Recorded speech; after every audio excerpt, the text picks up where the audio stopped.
Il y a une partie, c'était notre engagement contre le terrorisme depuis 2013. On avait raison. Je crois qu'on a oublié de nous dire merci. C'est pas grave, ça viendra avec le temps. L'ingratitude, je suis bien placé pour le savoir, c'est une maladie non transmissible à l'homme. Et je le dis pour tous les gouvernants africains qui n'ont pas eu le courage, vis-à-vis de leurs opinions publiques, de le porter, aucun d'entre eux ne serait aujourd'hui avec un pays souverain si l'armée française ne s'était pas déployée dans cette région. Et j'ai une pensée émue pour nos soldats qui, parfois, ont donné leur vie et pendant des années se sont battus. Nous avons bien fait. On est parti parce qu'il y a eu des coups d'État. Parce qu'on était là à la demande d'États souverains qui avaient demandé à la France de venir. À partir du moment où il y a eu des coups d'État, où les gens ont dit « notre priorité, c'est plus la lutte contre le terrorisme, c'est ceci ou cela qu'importe », la France n'y avait plus sa place. Parce que nous ne sommes pas les supplétifs de putschistes. Donc on est parti. C'est nous qui sommes ingrats. J'aimerais juste rappeler au président Macron que des pays comme le Burkina Faso ou le Sénégal ont des preuves, des dossiers concernant l'aide militaire, financière de la France envers des organisations sur place dans les pays africains. Donc si le but c'est de créer le désordre pour après venir comme des super-héros pour essayer de rétablir l'ordre sans pour autant réussir, hein.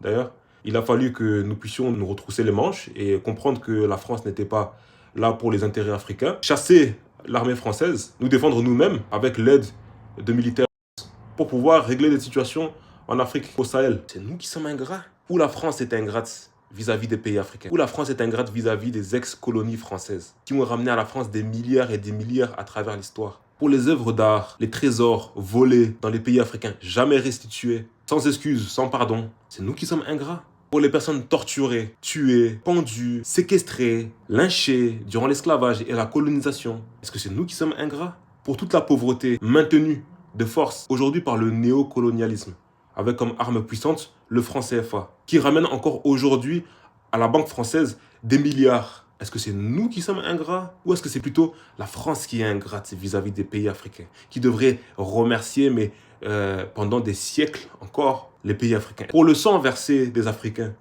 durant la Première et la Deuxième Guerre mondiale, est-ce que c'est nous qui sommes ingrats? Déjà, la France n'a pas pu se défendre d'elle-même devant les nazis. Elle a fait appel à plusieurs troupes coloniales de force. Donc, des personnes comme les tirailleurs sénégalais se sont battus pour la France, ont donné leur sang, ont donné leur vie, leurs fils, leurs pères, leurs frères pour la France, pour que les Français aujourd'hui soient en paix, sans guerre, et arriver chez eux. Lorsqu'ils ont réclamé les deniers qui leur revenaient, qu'est-ce qui s'est passé à Tiaroy? Est-ce qu'ils n'ont pas été fusillés, abattus froidement par leurs confrères d'armes de l'armée française? Sous les ordres de qui? Sous les ordres des généraux, des officiers français?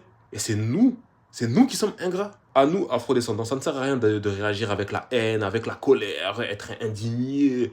Ça sert strictement à rien. De telles phrases, le président Macron en a déjà dites et il en dira encore. Nous croyons en Dieu. Nous croyons en Dieu. Nous ne sommes pas là pour attiser la haine en ayant de telles phrases. Son but, c'est de diviser la France. Ce que, durant des siècles et des siècles, ils ont toujours fait, c'est de diviser pour mieux régner. Ça sert strictement à rien. Il faut répondre à un sot par sa sottise. Là, je fais cette vidéo pour toutes les personnes qui pensent que ce que dit le président Macron, c'est quelque chose d'intelligible, de logique, c'est quelque chose de raisonnable. Je fais cette vidéo pour vous. Ici, ça marche encore bien.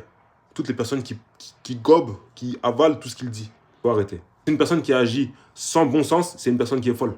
On répond à un fou selon sa folie, pour qu'il puisse comprendre qu'il est fou. Mais si tu commences à t'énerver, tu commences à être mal, ouais, on est victime, arrête ça. Manque de culture, manque de connaissances historiques, ou bien d'une vache hypocrisie, folie. Je ne sais pas comment je peux définir ça, mais ne réagissez pas à chaud, je ne sais pas quoi. Non, soyez calme, soyez tranquille. Tout ce qui se passe, c'est normal.